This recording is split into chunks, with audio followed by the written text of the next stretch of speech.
पंजाबी साहित्य परंपरा में आदि ग्रंथ का स्थान लेखक APN पंकज, चंडीगढ़। असंख नाव असंख थाव, अगम अगम असंख लोआ, असंख कहही सीरु भरु होई। अखरी नामो अखरी सालहा, अखरी ज्ञानो गीत गुण गाह। अखरी लिखणु बोलनु वाणी, अखरा सरी संजोग वखानी। जीनी येहि लिखे तिसु सिर नाही, जिव फुरमाए लिव लिव पाही। जेता कीता तेता नाऊ, विणु नावे नाही कौ थाऊ। कुदरत कवण कहा विचारू, बारिया न जावा एक बार। जोत दुभावी साई भली कर, तू सदा सलामती निरंकार। तुम्हारे असंख नाम है, असंख धाम है, असंख लोक हैं जिनकी था पाना असंभव है। उनके लिए असंख विशेषण देना भी संकोच का कारण बनता है। फिर भी अक्षरों और शब्दों द्वारा ही तुम्हारे नाम का जाप किया जाता है, तुम्हारे गुणगान किया जाता है। शब्दों द्वारा, शब्दों के माध्यम से ही हम तुम्हारे संबंध में लिखते और बोलते हैं। मनुष्य के भाल पर उसकी भवितव्यता शब्दों में ही अंकित की जाती है, पर जो उसका भाग्य विधाता है वो शब्दों के बंधन से परे है। उस परमेश्वर की जो रजा है वही जीव को प्राप्त होता है। यह सारी सृष्टि उसके शब्द की ही अभिव्यक्ति है। उसके शब्द के प्रकाश के बिना कोई मार्ग नहीं देखा जा सकता। मेरे जैसा तुच्छ जीवन इस सृष्टि के विस्तार और आश्चर्य का वर्णन कैसे कर सकता है। मैं क्षुद्र मनुष्य तुम्हें क्या दे सकता हूँ। हे परमेश्वर, तुम्हारी आज्ञा का पालन करना ही मनुष्य की तुम्हारे प्रति सर्वश्रेष्ठ भेंट है। तुम सर्व समर्थ हो, शाश्वत निरंकार हो। शब्द का महत्व, शब्द की सीमाएं। बाइबल में कहा गया है, आरंभ में शब्द था, शब्द ईश्वर के पास था, शब्द ईश्वर था। हिंदू परंपरा में शब्द ब्रह्म है। वेद जो संपूर्ण ज्ञान के आदि स्रोत हैं, उन्हें ब्रह्म ही कहा जाता है। सूत्रों में निबद्ध संस्कृत वर्णमाला माहेश्वर सूत्र कहलाती है। अंग्रेजी शब्द लेटर का संस्कृत हिंदी पर्यायवाची अक्षर है। अक्षर अर्थात अक्षय, विकार रहित। इस शब्द से भी ब्रह्म का ही बोध होता है। जब अक्षरों का समूह शब्द बनता है और उनके समुच्चय से वाक्य, अनुच्छेद, निबंध, गीत, कविता आदि बनते हैं, तो उनसे अर्थ, विचार, भाव और रस की सृष्टि होती है। इसे ही वाणी कहते हैं। वाणी अर्थात सरस्वती, शारदा, ज्ञान, विज्ञान, व्यवहार और परमार्थ की मार्गदर्शिका, अधिष्ठात्री। इसी वाणी और विनायक गणेश की उपमा के साथ गोस्वामी तुलसीदास रामचरितमानस का मंगलाचरण करते हैं। वर्णा नामर्थ संघानाम रसनाम छंदसामपि, मंगलानाम च कर्तारौ वंदे वाणी विनायको। यही वह अक्षर है जिसका प्रसादन वैदिक ऋषि भी करते हैं। वेद का एक मंत्र कहता है कि उस व्यक्ति के लिए कोई भी ऋचा सार्थक नहीं हो सकती जो इस अक्षर को नहीं जानता। परम व्योम में अवस्थित इस अक्षर को जो जान लेता है वो परिपूर्ण हो जाता है। यहाँ जिस परम व्योम का उल्लेख किया गया है उस आकाश का भी गुण शब्द ही है। ऋचौ अक्षरे परम व्योम, यस्मिन् देवा अधिविश्वे निषेदुः। यस्तन्न वेद किम ऋचा करिष्यति, यह एतद्वि दुस्त इमे उपासते। पार्वती और शिव की जगत जननी और जगत पिता के रूप में वंदना करते हुए महाकवि कालिदास ने उन्हें वाणी और अर्थ की भांति अभिन्न कहा है। वागर्थावीव संपृक्तो वागर्थ प्रतिपत्तये, जगतः पितरौ वंदे पार्वती परमेश्वरौ। यह शब्द, यह अक्षर ही गुरुवाणी के आदि ग्रंथ के अक्षर, आखर, शब्द इत्यादि के द्वारा अभिहित होता है। यही गुरु नानक का शब्द है जो उन्हें परम गुरु ईश्वर से प्राप्त हुआ है। 1469 से 75, 1539, और जिसे उन्होंने एक परंपरा के रूप में अपने उत्तराधिकारियों और अनुयायियों को प्रदान किया। यद्यपि वे स्वीकार करते हैं कि शब्दों के द्वारा उस अगाध तत्व परम तत्व का वर्णन संभव नहीं है, फिर भी वे उसके नाम का, उसकी महिमा का उल्लेख करने के लिए शब्द का ही आश्रय लेते हैं। शब्दों और अक्षरों द्वारा तुम्हारा नाम जपा जा सकता है, तुम्हारी स्तुति की जा सकती है। वे स्वीकार करते हैं कि ईश्वर जो नियति का लेखक है, स्वयं शब्दों के बंधन से परे हैं, पर इन्हीं शब्दों के द्वारा वे उसका स्तवन भी करते हैं, जगत में अपने संदेश का प्रसार भी करते हैं। परंतु शब्द ही पाषंड और बेतंडा का भी अभिव्यक्ति करता है। आचार्य शंकर ने कहा है, शब्द जाल चित्त को भटकाने वाला घोर वन है। शब्द जालम महारण्यम चित्त भ्रमण कारणम। गीता में श्री कृष्ण पुष्पिता वाणी और वेदवाद कहकर इसकी भर्त्सना करते हैं। इसी सिद्धांत की पुष्टि करते हुए गुरु नानक कहते हैं कि जो लोग स्मृतियों और शास्त्रों का व्याख्यान करते हैं, वेदों और पुराणों का पाठ करते हैं, पर मन में कपट भरा रहता है, उन लोगों के निकट राम कभी भी नहीं आते। सिमृति शास्त्र करहि वखियान, नादि वेदी पढ़हि पुराण। पाखंड दृशटि मन कपट कमाही, तेनके रमईया नेड़ी नाही। तो फिर शब्द तथा उसके द्वारा प्राप्त ज्ञान का महत्व क्या है? आदि ग्रंथ का प्रारंभ अक्षर के साथ होता है। अक्षर जिसमें सभी भाषाएं और सभी दिव्य तत्व समाहित हैं। यह अक्षर पंजाबी में अक्षर ओम केवल ओम है। गीता में इसे एकाक्षर ब्रह्म ओमित्येकाक्षरम ब्रह्म कहा गया है। उपनिषद का आदेश वाक्य है ओमित्यक्षरम उद्गीतम उपासिता। इस ओम अक्षर की उपासना करनी चाहिए। इस अक्षर ब्रह्म एक ओंकार की सारगर्भित व्याख्या आदि ग्रंथ में निम्नलिखित प्रकार से की गई है। सतीनामु करता पुरखु निरभयु निरवैरु, अकाल मूर्ति अजूनी सैभम गुर प्रसादी। एकमात्र सत्य परमात्मा का नाम है। वही सारी सृष्टि का रचयिता परम पुरुष है। वह निर्भय है, निर्वैर है। उसका स्वरूप कालातीत है। वो अयोनि जन्मा है, स्वयंभू है।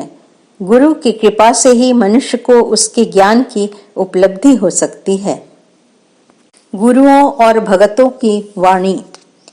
आदि ग्रंथ में नानक ने अन्यत्र कहा है कि यदि गुरु के शब्द पर ध्यान नहीं दिया गया और सांसारिक प्रलोभनों में जीवन व्यर्थ कर दिया तो तुम्हारा जीवात्मा ऐसा जलेगा जैसे तपते तेल में शरीर।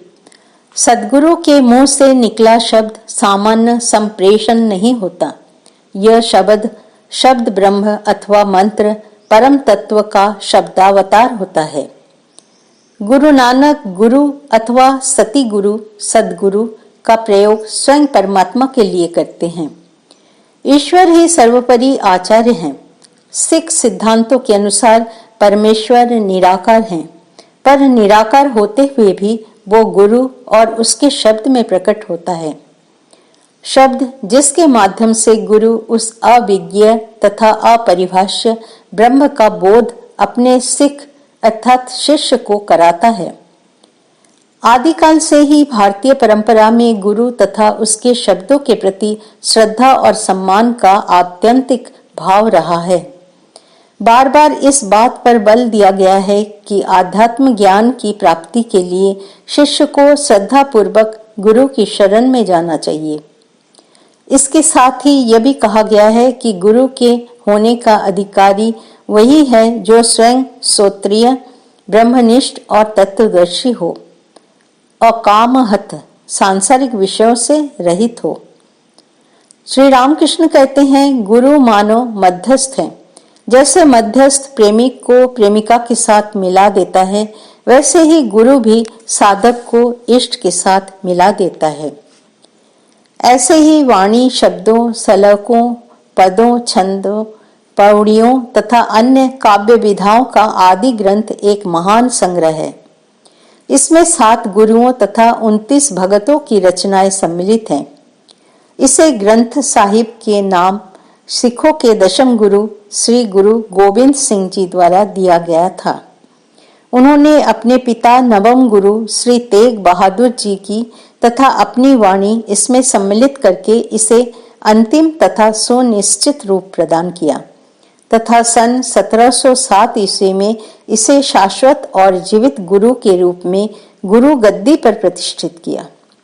इससे पहले 5वें गुरु श्री अर्जन देव ने पहले 5 गुरुओं नानक, अंगद, अमरदास, रामदास की तथा स्वयं की अपनी वाणी के साथ 29 संतों, जिन्हें भगत कहा जाता है, की वाणी का संग्रह इसमें किया था। इन 29 भगतों में से 15 गुरु नानक के पूर्ववर्ती तथा शेष समकालीन थे। ये भगत और भाट संत समाज के विभिन्न वर्गों, जातियों, संप्रदायों तथा धर्मों के अनुयायी एवं देश के विभिन्न भागों से संबद्ध विभिन्न भाषाओं, बोलियों के बोलने वाले थे। इस प्रकार गुरु ग्रंथ साहिब की एक महत्वपूर्ण विशेषता इसका अखिल भारतीय स्वरूप भी है। ग्रंथ साहिब तथा पंजाबी साहित्यिक परंपरा।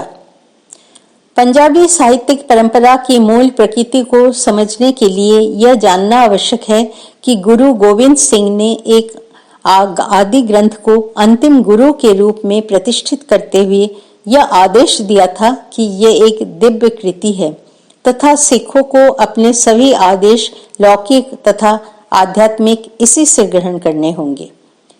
यह सत्य है कि अन्य भाषाओं के साहित्य की भांति पंजाबी भाषा में भी लौकिक साहित्य विद्यमान है, पर उसके शब्द भंडार, मुहावरों, शैली तथा मूल प्रेरणा का स्रोत आदि ग्रंथ ही है। कालक्रम की दृष्टि से आदि ग्रंथ का विस्तार लगभग 5 शताब्दियों में समाहित है। इसमें शेख फरीद से आरंभ होकर 1173 से 1265 18वीं शताब्दी के अंत तक की रचनाएं सम्मिलित हैं। जपू जी गुरु नानक की वाणी है। यह आदि सचू से प्रारंभ होती है। यह सिखों की प्रातःकालीन प्रार्थना है। इसके बाद सबसे महत्वपूर्ण सुखमनी साहिब पृष्ठ 262 से 96 है। इसके रचयिता 5वें गुरु अर्जन देव हैं। संख्या की दृष्टि से ग्रंथ साहिब में सबसे अधिक योगदान उन्हीं का है। 2218 रचनाएं। यह संपूर्ण संग्रह का लगभग 1/3 भाग है। ह्यू मैक्लियड के अनुसार सुखमणि सिख गुरुओं के उपदेश का सार है। इसके कुल 24 पद हैं। सुखमणि का आरंभ करते हुए गुरु अर्जन ने स्वयं कहा है कि यह भक्तजनों के मन को विश्राम देने वाली प्रभु के आनंदमय नाम की अमृतमयी वाणी है। सुखमणि सुख अमृत प्रभु नामो, भगत जना के मन विश्रामो।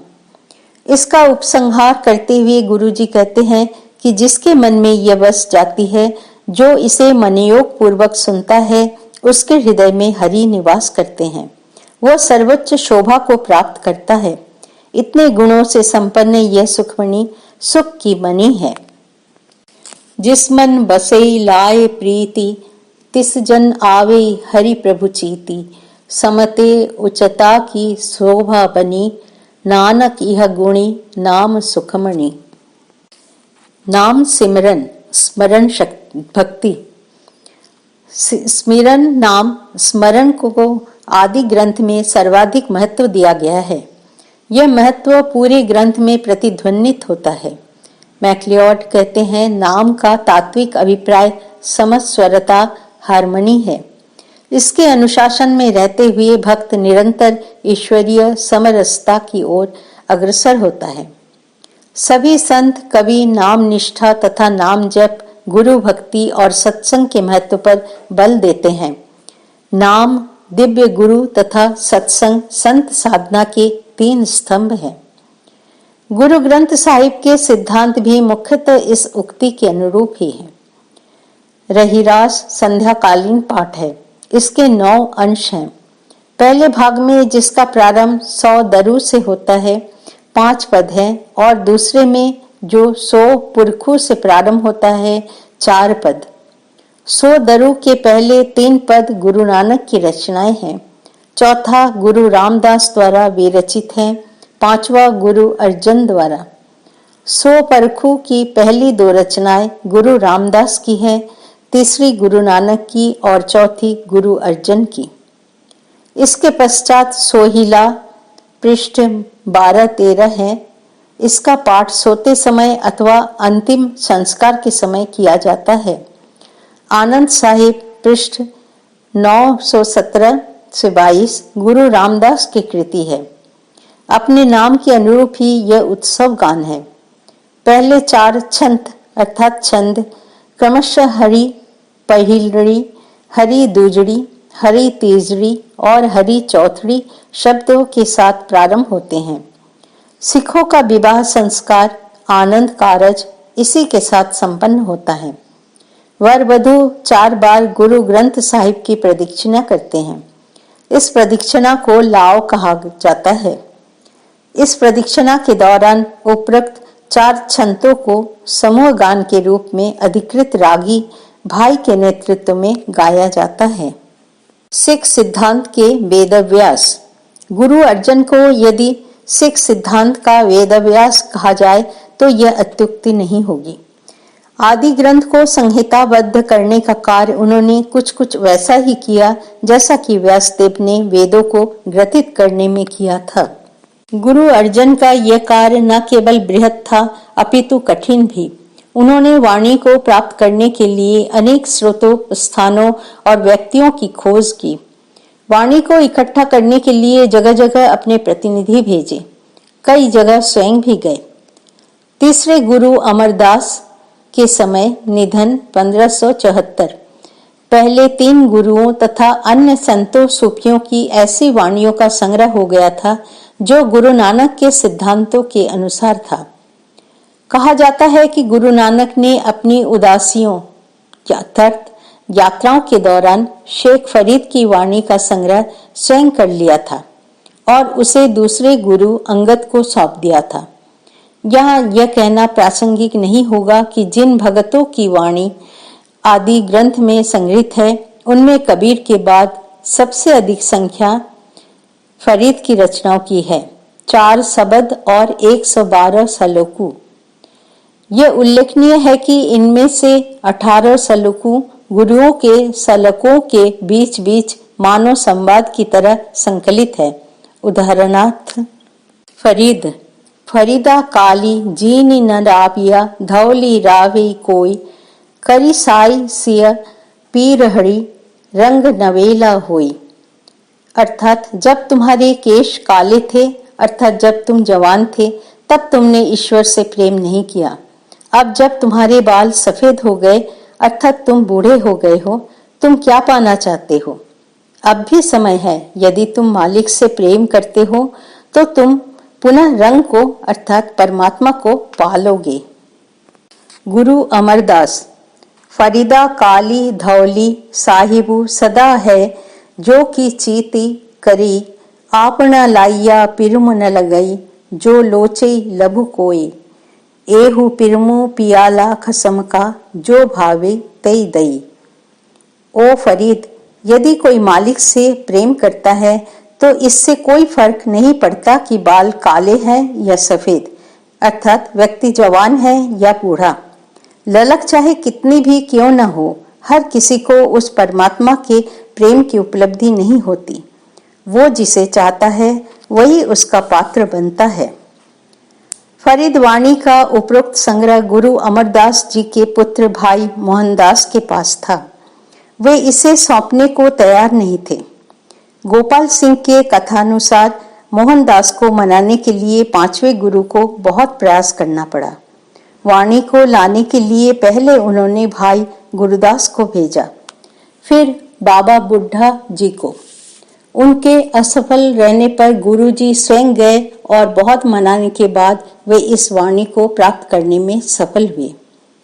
गुरु अर्जन ने देश भर के विभिन्न संप्रदायों के संतों और भगतों को खुला निमंत्रण इस आग्रह के साथ भेजा कि वे अपने अपने पूर्ववर्ती रचनाकारों की रचनाएं भेजें।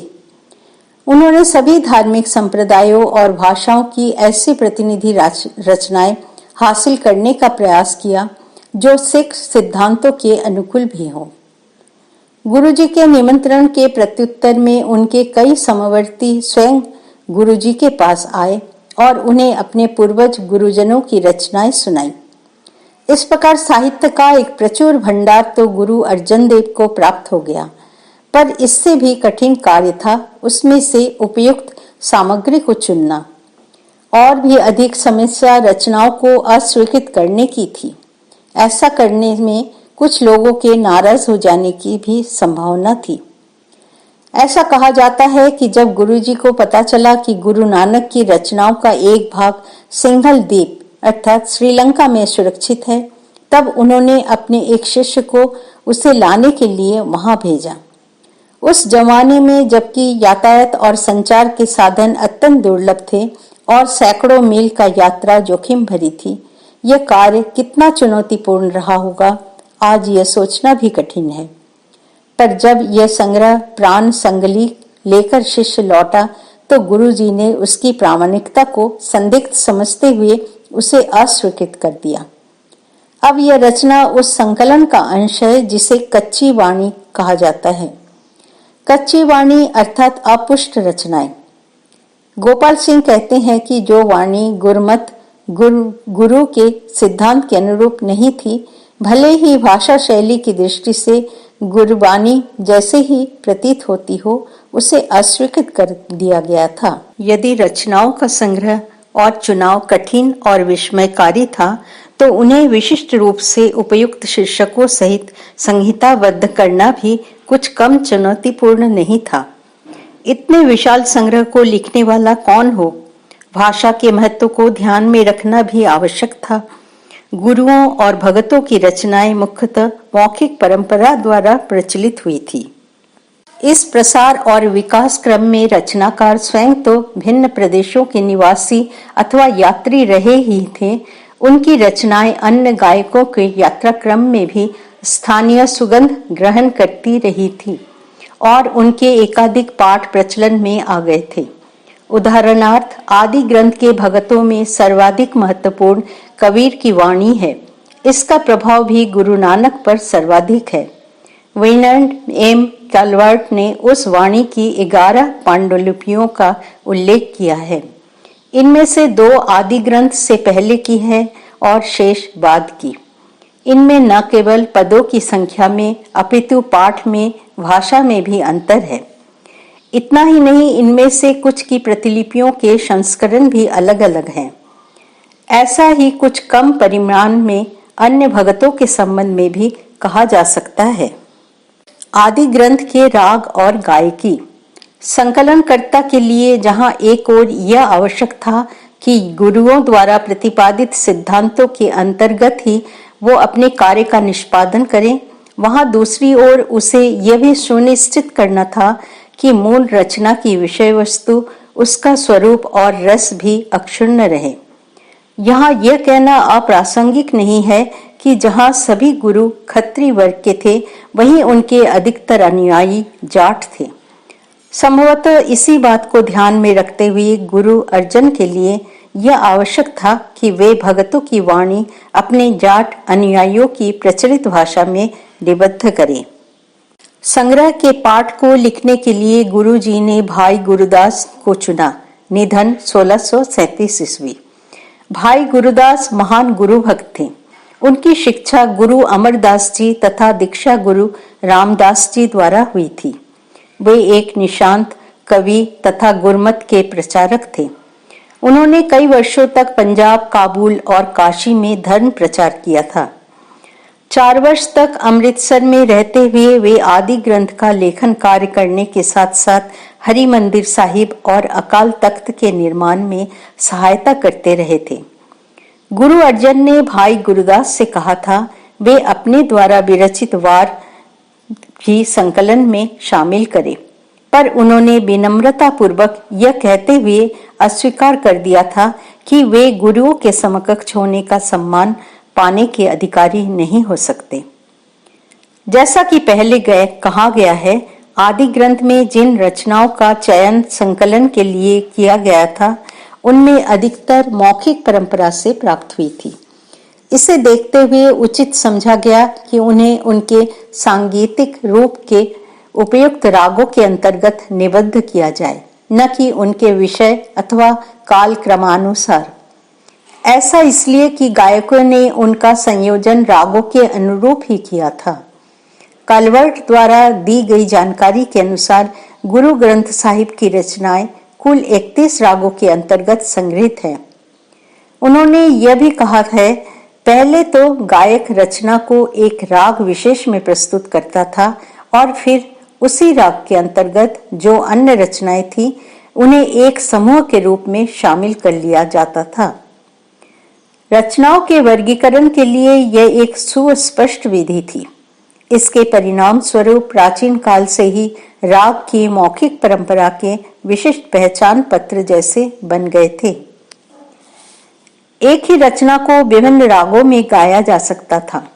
इस प्रकार अलग अलग प्रदेशों में अलग अलग पांडुलिपियों का वर्गीकरण अलग अलग रागों में कर दिया गया था। स्पष्टतः ऐसा किसी लिपिक के हस्तक्षेप से नहीं, अपितु मौखिक परंपरा के चलते संबंधित गायकों द्वारा किया गया होगा। जब गुरु अर्जन ने 1604 ईस्वी में गुरुओं और भगतों की वाणी का संकलन किया, तो उन्होंने उसी समय प्रत्येक रचना का मानकीकरण एक राग विशेष के अंतर्गत कर दिया। इसी प्रकार नामदेव, कबीर और रविदास की रचनाओं की संरचनाओं की तुलना यदि आदि गुरु ग्रंथ के लिए सुनिश्चित रागों और राजस्थानी संग्रहों के बीच करें तो दोनों में बहुत अंतर पाएंगे। पंजाबी गायक जिस पाठ का उपयोग करते थे वे राजस्थानी गायकों से न केवल रूपाकार की दृष्टि से अपितु गायकी की दृष्टि से भी अलग था। संख्या की दृष्टि से ग्रंथ में जिन रागों का उपयोग सबसे अधिक हुआ है उनका नाम और शब्द संख्या इस प्रकार है। आसा 365, सीरी 200, बिलावल 190, सारंग 177 तथा मारू 160। आदि ग्रंथ के रागों की एक विशेषता यह भी है कि वे हमारे देश के अलग अलग प्रदेशों, लोक शैली और रीतियों का प्रतिनिधित्व करते हैं। ग्रंथ साहिब में प्रत्येक राग के शीर्षक के अंतर्गत 7 गुरुओं की रचनाएं उनके काल क्रमानुसार दी गई हैं। सभी रचनाएं नानक के नाम से संकलित हैं। गुरु विशेष की पहचान के लिए महला शब्द का प्रयोग किया गया है। इस प्रकार गुरु नानक की रचनाओं के लिए महला 1, गुरु अंगद रचना के लिए महला 2, गुरु अमरदास के लिए महला 3 इत्यादि। 7 गुरुओं के अतिरिक्त नानक उपनाम का प्रयोग करने का सम्मान केवल प्रथम गुरु के प्रिय गायक शिष्य मर्दाना को प्राप्त हुआ है। मर्दाना की 3 रचनाएं ग्रंथ में हैं। अन्य भगतों की वाणी संबंधित रागों में गुरुओं की वाणी के पश्चात दी गई है, पर ऐसा किसी कालक्रम अथवा विकास प्रक्रिया को ध्यान में रखकर नहीं किया गया। कुछ ऐसी रचनाएं भी हैं जिन्हें रागों के अंतर्गत संयोजित नहीं किया गया। वे ग्रंथ के आरंभ अथवा अंत में दी गई हैं। उदाहरणार्थ जपू जी को मूल मंत्र के तुरंत पश्चात दिया गया है तथा वो किसी राग विशेष के अंतर्गत नहीं है। गुरु ग्रंथ साहिब के 1430 पृष्ठ हैं। यह संख्या अलघ्न है तथा छोटे, मध्यम, बड़े सभी संस्करणों में समान है। अंतिम 78 पृष्ठों 1353 से 1430 में विभिन्न काव्य विधाओं सलोक, गाथा, फुंदे, चौबेले, सवैये, वार और मुंदावनी के अंतर्गत प्रकीर्णक है। रागमाला में ग्रंथ के रागों की परिगणना है, पर यह रागों के क्रम में नहीं है। 9वें गुरु श्री तेज बहादुर द्वारा विरचित 56 सलोकों में उनकी अद्भुत काव्य प्रतिभा तथा भाषा की सरलता के दर्शन होते हैं। औरंगजेब के बंदी गृह में रहते हुए उनके द्वारा अभिव्यक्त उद्गार अत्यंत मर्मस्पर्शी है। बल छुटकियों बंधन परे, कछु न होत उपाय, कहु नानक अब ओट हरि, गज जीव होई सहाय। संग सखा सभी तजी गए, को न निबहियो साथी, कहु नानक यह विपत्ति में टेक एक रघुनाथी। मेरा बल नष्ट हो गया है, बंधन में जकड़ा हुआ मैं असहाय निरुपाय हो गया हूँ। नानक कहते हैं कि अब केवल हरि का ही आश्रय है, वे ही रक्षा करेंगे जैसे उन्होंने गजेंद्र की थी। सभी संगी साथी मुझे छोड़ गए हैं, किसी ने भी साथ नहीं निभाया। नानक कहते हैं कि इस विपत्ति में केवल रघुनाथ श्री राम का ही आश्रय है। अगले अंक में समाप्त।